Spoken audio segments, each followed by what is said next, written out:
gens comme les anciens présidents ont des retraites énormes en cumulant. Et pour eux, c'est de l'argent de poche parce qu'en fait, ils ont tout leur est dû.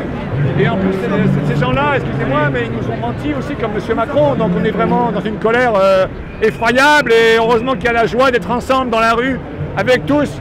Cette joie d'être solidaire, d'être fraternel. Parce que sinon, vraiment, on aurait envie de tout foutre en l'air, mais c'est la joie d'être ensemble et de lutter pour le meilleur qui nous fait rester calme et continuer à se mobiliser avec beaucoup de fraternité.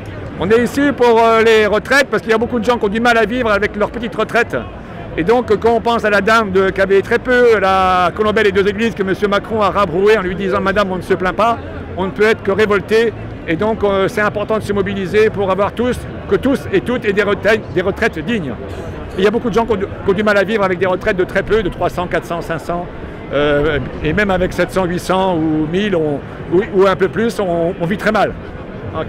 Donc il faut vraiment le dire, et c'est vraiment insupportable cette situation, qu'il y a de plus en plus de gens qui vivent mal, qui se restreignent pour les soins, pour leur santé, pour la nourriture.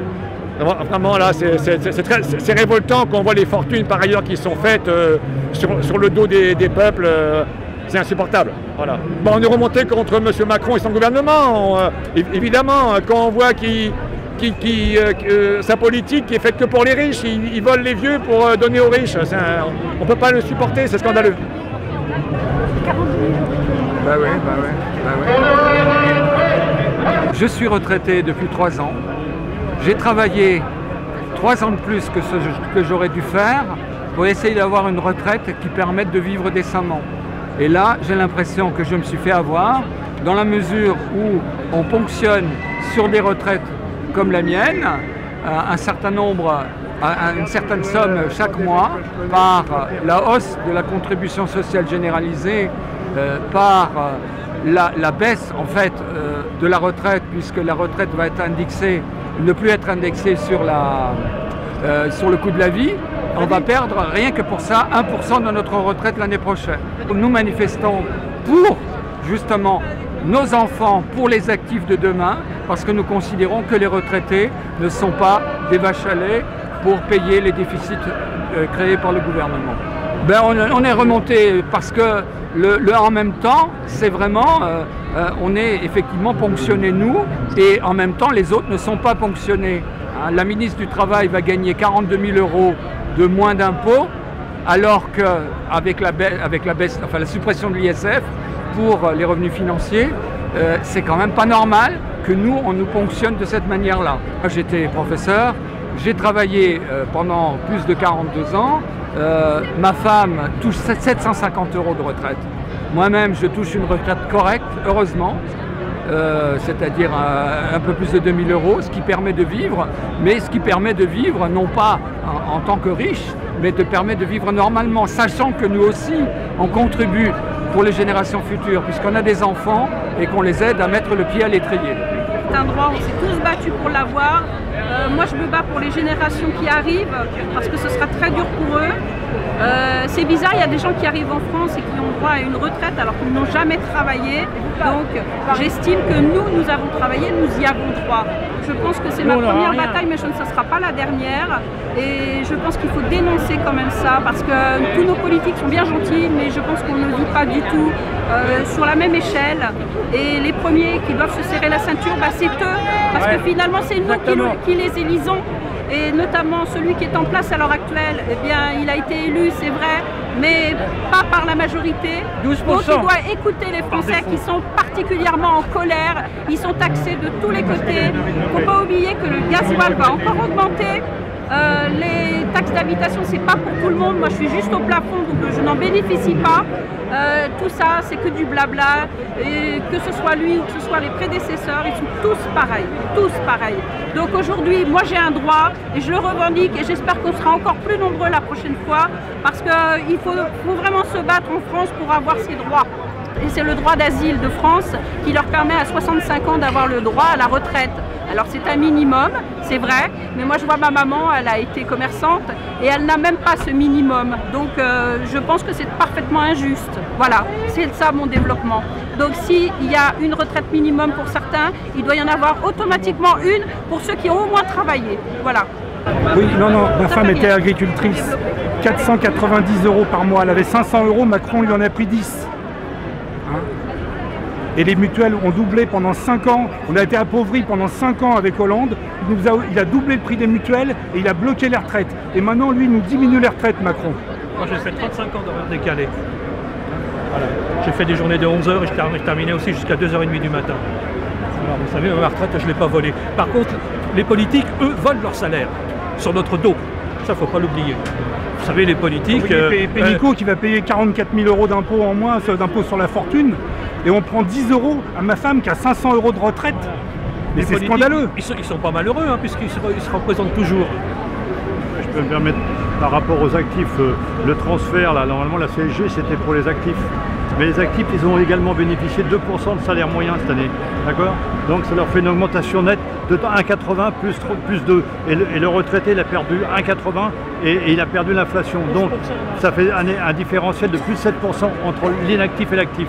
Sachant que les anciens comme nous, on n'a peut-être pas aidé nos enfants, non mais ça veut dire ça, ce transfert. Et cette discrimination comment dirais-je, de génération, c'est horrible. C'est discriminatoire entre générations. Et ce qu'on oublie aussi, c'est ceux qui ont leurs parents qui sont en maison de retraite. Les vieux et les anciens, c'est horrible. Voilà. Moi j'ai ma mère qui est en maison de retraite avec une retraite de 800 € par mois. 2400 € la maison de retraite. Et d'autant qu'on peut se permettre de se plaindre pour les gens, ils ne peuvent même pas payer un EHPAD. Et à part ça, on leur enlève encore un 80, mais où est la logique? Et les impôts vont augmenter quoi qu'on en dise. Parce que les impôts sont indexés, les tranches d'impôts sont indexées sur l'inflation. Seulement, on a enlevé l'indexation de la hausse des retraites. Voilà. Non, ce qu'on veut, c'est pas des restrictions, c'est du pognon. Oui, j'ai travaillé 45 ans et je m'aperçois qu'on me vole 60 € par mois. Voilà, malheureusement. Et tout ça, pourquoi? Alors que moi, j'ai versé toute ma vie pour ma retraite. Et malheureusement, ce qui fait qu'aujourd'hui, je m'aperçois que ça me fait 750 € par an de moins sur mes retraites. Ah oui, c'est énorme. Mais oui, c'est énorme. Mais il n'y a pas que moi. Hein. C'est pas une retraite minime. C'est ni valorisante. Hein. C'est une retraite normale. Mais en fin de compte, c'est un anti. C'est, voilà, comme on dit, c'est le tribun, enfin pas le tribun c'est du côté de Mélenchon. C'est le jupitérien qui fait que, en fin de compte, tout est pour... voilà, il a une méthode, ce qui fait que il est parti dans un sens, mais sans s'apercevoir que la population... Parce que, en fin de compte, s'il a été élu, c'est pas parce que les gens ont voté pour lui, c'était contre l'extrême droite. C'est pas un président qui a été élu par le peuple, c'est un président qui a été élu contre le fascisme, contre Le Pen. Voilà. Il a été élu grâce à des gens qui étaient contre Le Pen, qui étaient contre le Front National, et qui ont fait qu'il a été élu grâce à des gens, une contradiction. Ça a été une contradiction quelque part. C'est pas un prédisant du tout, parce qu'il se donne des ailes en disant voilà, la majorité a voté pour moi et patati patata, mais absolument pas. Moi en tant que communiste, on m'a appelé à voter contre mais c'est normal, hein, je suis antifasciste, voilà. Alors il y avait deux solutions, ou voter pour Macron pour battre Le Pen, ou voter neutre, voilà. Et à savoir exactement Le Pen où est-ce qu'elle en serait peut-être quelque part. Ce qui fait que, voilà, les interrogations, elles n'ont pas été closes. Je veux dire, c'était Macron contre Le Pen. Bien, la plupart des gens, effectivement, nous disent que la colère, ils la comprennent, mais que plus que la colère, une fois qu'elle est commentée, il faut peut-être se soucier de quelles sont les circonstances de cette colère. C'est-à-dire qu'en fait, on voit quoi? On voit qu'une fois qu'on a parlé de la colère qui s'est exprimée, on tire un peu le fil, on rembobine un petit peu et on comprend surtout comment elle était circonstanciée. C'est-à-dire qu'en gros, on a la plupart de nos collaborateurs, des gens valeureux, dévoués, honnêtes, qui n'ont rien à se reprocher, qui ont subi une opération qui est de l'ordre, du point de vue des forces qui se sont déployées, d'une opération antiterroriste. Et pourquoi? Pour des affaires qui n'en sont pas, c'est-à-dire une dénonciation bidon de l'aveu même de son auteur qui dit depuis le Parlement européen, j'ai parlé de Mélenchon, de ses assistants parlementaires, mais c'était pour faire un pied de nez à la justice d'une part, et d'autre part des comptes de campagne qui ont été validés sans irrégularité par la Commission, contrairement aux comptes de campagne d'Emmanuel Macron qui eux ont été signifiés comme comportant des irrégularités. Je pense par exemple à certains dons, à des ristournes qu'il a obtenus, mais il n'y a pas d'armes à feu comme au siège de la République en marche, et pourtant nous avons subi des perquisitions qui par ailleurs sont le fait, il faut quand même le dire, sont le fait non pas d'un juge indépendant, comme ça a été le cas par exemple avec le Modem, mais le fait du procureur, qui, c'est un fait que de le dire, est directement dépendant du ministère de la Justice. Et Emmanuel Macron récemment d'ailleurs revendiqué le fait d'avoir un droit de regard sur les procureurs. Donc, bon, il faut un peu de patience, on accroche notre ceinture, maintenant la tension a rabaissé d'un cran forcément, parce qu'on n'est plus sous le coup de l'émotion de ce que nous subissions mardi. Donc maintenant on accroche notre ceinture, on prend une grande respiration, et on sait que petit à petit la vapeur s'inversera et que celles et ceux qui prétendent par des procédés judiciaires mener le combat politique, le paieront, voilà, tout simplement. Cet épisode va finir par desservir celles et ceux qui en sont à l'origine, c'est-à-dire c'est une affaire politique qui est maquillée en affaire judiciaire. Et l'avenir vous le montrera, sincèrement. Notre probité, nous l'avons, et donc nous avons nous-mêmes par exemple demandé sur les comptes de campagne, c'est nous, alors que les comptes avaient été validés, suite à la polémique qu'il y avait eu, qui avaient demandé mais refouillez nos comptes, refaites la totale. Nous avons publié l'ensemble de nos comptes vendredi dernier, avant même les perquisitions, nous n'étions même pas au courant, parce que nous voulons faire cette démonstration. Vous savez, c'est important de montrer qu'on pratique la politique de manière vertueuse. Comment expliquez-vous que celles et ceux qui ont des comptes de campagne qui ont été signifiés comme comportant des irrégularités n'aient pas subi une opération généralisée à travers tout le pays? Donc on voit bien qu'il y a un deux poids deux mesures, que maintenant les gens vont commencer à mesurer une fois que la tension sera retombée et que moi je comprends qu'on commente la colère qui s'est exprimée parce que ce que nos camarades ont subi est dur de conséquences. Mais une fois que vous avez commenté la colère, c'est votre rôle de journaliste de se dire pourquoi cette colère est-elle née et est-ce qu'il était justifié de procéder de telle sorte, voilà. Mais la mise en scène éthique était là parce qu'il y avait les médias qui étaient présents au moment où nous voulions accéder à des locaux qui par ailleurs sont des locaux dans lesquels nous devions avoir accès. Nous n'avons pas souhaité faire entrave à quelques perquisitions que ce soit. D'ailleurs, Jean-Luc Mélenchon, à l'heure où je vous parle, est en audition libre. C'est lui qui a choisi de se rendre à Nanterre.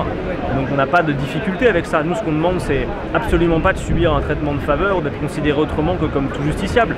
Par contre, ce que l'on voit, c'est que nous avons été considérés différemment que la plupart d'autres justiciables, y compris dans des affaires politiques. Normalement, pour le Modem, par exemple, il y avait un juge d'instruction indépendant, il y avait un avocat qui avait donc accès au dossier à la perquisition, et nous avons fait les frais d'une enquête préliminaire qui est le fait d'un procureur qui est directement, on le sait, dépendant du ministère. Et le résultat, c'est quoi? C'est qu'à cette heure, quel que soit l'épilogue judiciaire, ces deux affaires qui n'en sont pas ont permis d'offrir un prétexte à aspirer absolument toutes les données qui concernent la France insoumise, qui font qu'à l'heure où je vous parle, entre les mains d'instances qui dépendent directement du ministère de l'Intérieur ou du ministère de la Justice, il y a absolument tout ce qui concerne la France insoumise, jusqu'à des photos de vacances et des mails privés de gens tout à fait honnêtes et sérieux, que peut-être vous avez croisés dans votre métier de journaliste et vous voyez bien de quel bois ils sont faits et ils ne sont pas des voyous. Bon courage, hein. Bon courage. On est dans... Jimmy Léopold, son média c'est ligne de conduite, c'est un média fasciste. Allez-y, continuez à parler. On est dans... Moi je parle... Macron et les